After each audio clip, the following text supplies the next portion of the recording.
Imagine you're sitting on the floor in a bow-legged position, and your back is straight. You're taking very deep breaths in and out through the nose, out the mouth. You feel relaxed, and you have a very, very peaceful mindset.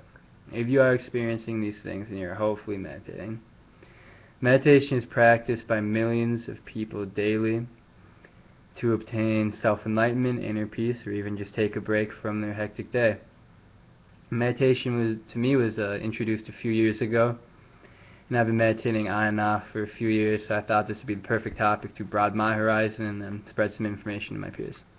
4 things I'm going to talk about today are the history of meditation, some health benefits of meditation, tips for meditating, and lastly, other ways meditation can influence your life. So let's start with the history. The word meditation stems from the Latin root meditatum, which means to ponder. Some of the earliest forms of meditation can be seen in Hindi scripts around 1500 BCE and can be later found to emerge in regions of Asia and India around 6 BCE and 5th BCE. So two main ways that meditation was spread to the Western world was philosophers. Philosophers would go to these foreign countries, experience the culture.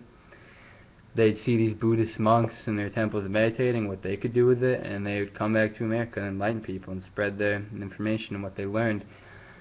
The biggest, I think I would say, influence and the biggest thing that impacted meditation, the Western world, would be during the early 1900s, the mid-1900s, when Asian immigrant workers would come to America looking for work during the industrial age, and they would meditate, and a lot of people saw what they were doing and picked it up and really enjoyed it. So there are thousands of ways to meditate. The 2 most popular ways, though, are there's mindfulness meditation and transcendental meditation.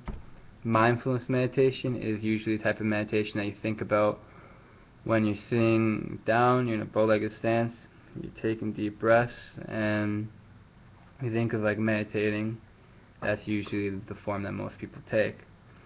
So this comes from Buddhist tradition. It's about being present and letting your mind run free. It's about accepting whatever thoughts come and not trying to fight them. Your thoughts come and they go as you please.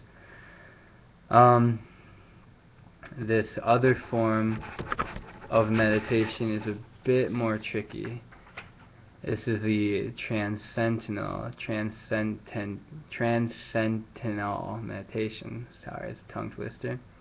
It's introduced by a guru named Maharishi Yogi in 1958. That's when he came to the Western world, spread his own form of meditation.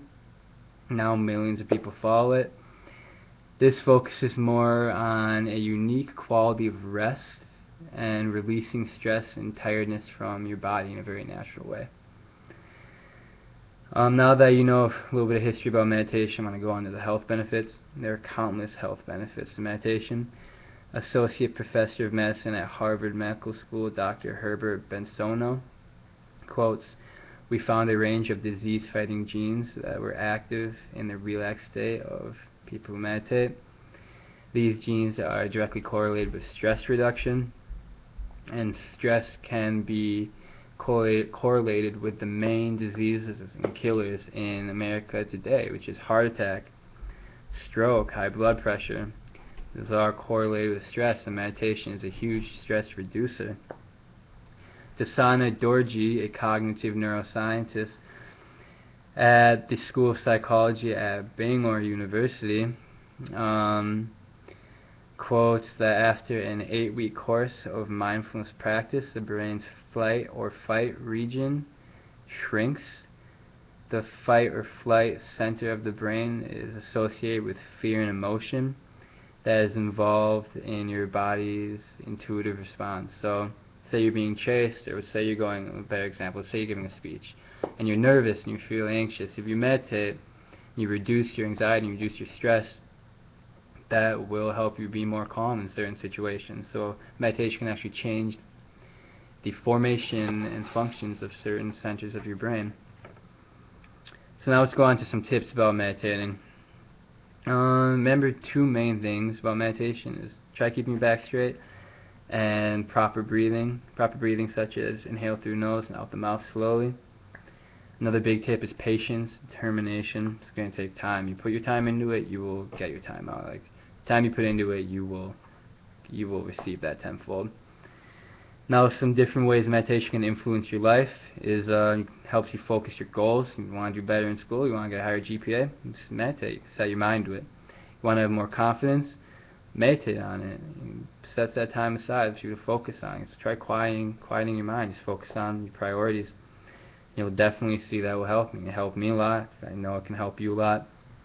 And you can set some journals of when you meditate. You can meditate, like I said, for a speech. Help you prepare for a speech, for a date. Really anything. You can really personalize your own meditation experience.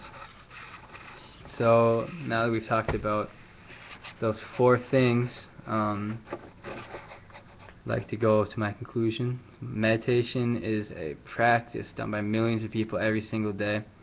It can be anything from a religious experience, just a short break of your average day, to quiet those 40 million thoughts on average that people get daily. It has immense benefits, and I would strongly recommend it.